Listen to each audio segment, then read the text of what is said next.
you look at the film from this year's Baylor game to going back to last year against them, or any of your faster opponents, just how much improved do you think you guys are team defensive speed, being able to tackle in space? Well, I think as you total our missed tackles, it's kind of the way we look at it defensively. We had far fewer missed tackles in this past game than we had last season. But then when you put the yards after that missed tackle, which we tallied last season, you put those yards and you compare them to what happened this past game, it's significantly less. And I think that goes to our team speed on defense, and we hadn't really been able to say those two words together, speed and defense, but we, even though they're young players and they run 100 miles an hour in the wrong direction sometimes, they're able to recover really well. So we're excited about being able to get them lined up the right way and get them going in the right direction, because at times this season they've shown that they can get there pretty quickly.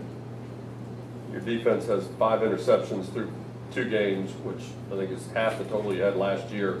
How much of that is just right place, right time, and how much is a result of you asking them to do more things or different things?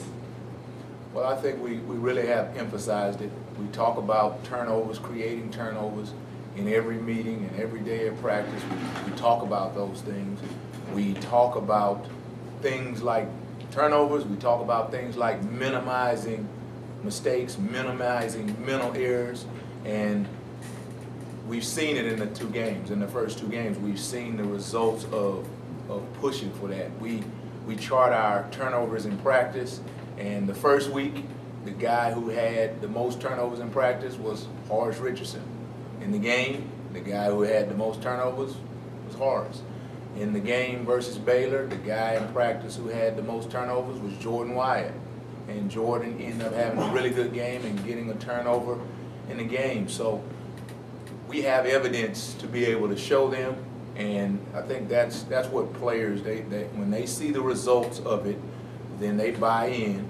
And before you see the results happen in a game, you're just selling them a vision, and they kind of have choices, but when they see it, then they normally buy into what we're selling. And I think so.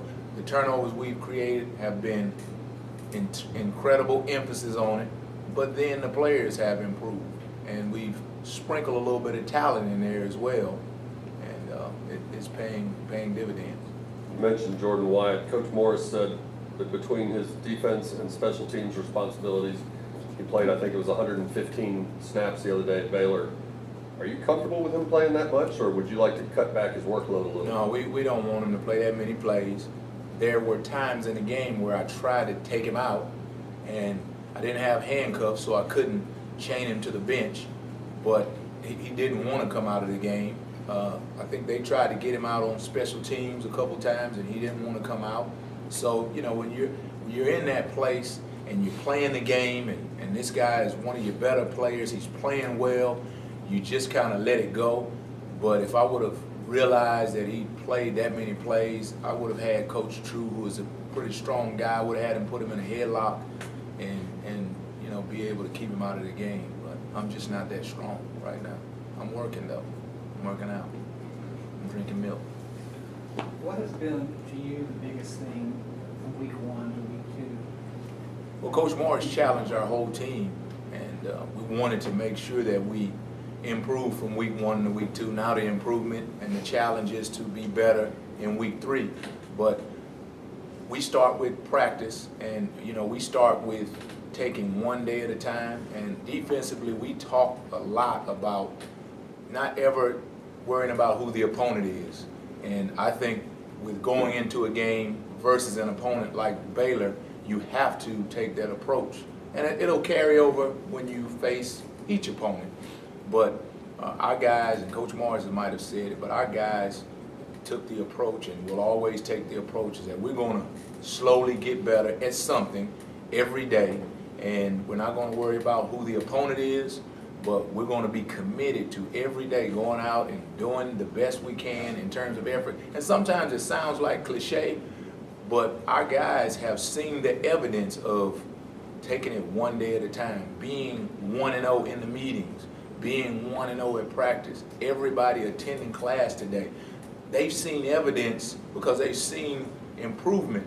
So that's the path that we've taken so far, and that's the path that we'll continue to take as far as us trying to stay on track. And like I said, not worrying about who the opponent is. Yes, we're going to study them and we're going to know what their tendencies are, but just like 2 weeks ago, just like last week, it's about us and what we're trying to accomplish as a defense.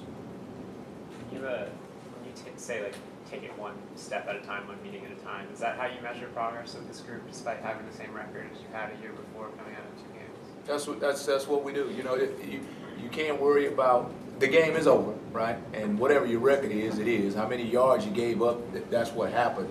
But it's about the process. It's about the process. And eventually, Coach Morris has said it many times. He said it during the 2-10 season. It's about the process. Eventually, you're going to get the results that you want, but we on defense have continually, and we will continue to talk about improvement in one area or another. We've seen tackling improve because we've talked to our guys about the techniques of tackling. Let's go out today and let's be better tacklers on Monday, or excuse me, on Tuesday. Then on Wednesday, hey, listen, today the effort, the thought process is we're going to create turnovers today. We're going to be better than we were last Wednesday at creating turnovers. On Thursday, the effort is we're not going to have any blown assignments. That's what we're going to focus on today. And we're going to, step by step, these guys will see, and they've seen in some areas, improvement. And when we take it that way, we feel as a staff, that's when we'll get vibrant, lasting growth, is what we talk to them about. That's just kind of the way we're going to take it. When you look at progress, do you see like day-by-day progress and a long-term growth of progress, or is it all about just focusing on the day-by-day? It's day by day. It's day by day. We'll look back on this season and we'll see where when we compare this season to last season. We talked about the last time we played Baylor and the last time we played the offense like Baylor, the last time we were in that situation, and that's kind of what we compared it to. We compared the game versus Baylor to the game versus North Texas. And we wanted to see, now we won one, we lost another, but the progress that we made in many ways, there's a lot of things that go into a game, but the progress that we made on defense in terms of fewer mental mistakes, fewer missed tackles, you know, as we showed improvement from 1 to 2. So now, like I said earlier, the challenge is to improve from 2 to 3. What would your scouting report be on Ben Hicks if you were the opposing side this week? Well, the thing, and we see him every day, the thing that I see in him is that he's not, you know, he's not as shifty a runner as Matt Davis is, but he's always a threat. Just like, you know, we played against a quarterback at Baylor, you say he's not going to run it, but then he ends up scoring a touchdown running the ball. So you would say that, well, he's not going to throw the ball. I mean, he's not going to run the ball, but he is a really accurate passer over the times that we see him in practice. You know that he needs experience, and, you know, he's going to be a really good quarterback because he's a guy who sits in the pocket, he goes through his reads. He is one of the guys who really lights a fire on the offense. I don't coach the offense. I'm not over there with them as much, but I see him, and I see the players will follow him. I think he has something in him as a leader, which is, you know, you want in your quarterback. So I think he's going to continue to get better. If I was facing him, I'd be nervous because of his ability to be able to find receivers, to go through his reads. He's not a one look and throw it. He's not a one look, he's covered, I'm taking off. So he puts tremendous pressure on pass defense. You probably don't have to worry as much about him running it, but he is a threat. And then when you talk about, you know, the strength of his arm, I think he does have good arm strength, but the guys you have around Ben, they make me nervous. Brochet and Cortland and the run. He has a lot of weapons at his disposal which also would make a defense really nervous. This week you play Liberty, which may not have the visibility or notoriety of some other teams, but is there anything you can take from last year's game with James Madison that alters the way you and your staff prepare for Liberty? Well, like I said, we take the approach that every game is the most important game of the season, and sometimes that's kind of cliche, but for us, that's the life we live. It's every day. We're not worried about the game on Saturday yet. We got to make sure that we win today. We got to win these meetings we're about to go into, and then we got to win practice, and then we'll start it all over again tomorrow. But when you talk about Liberty, they're a really good team.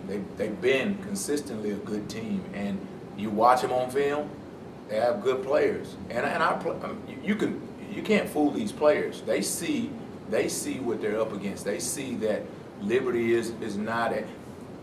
We don't have room at this time to overlook anybody. We didn't have that room at James Madison. So I think our guys understand that.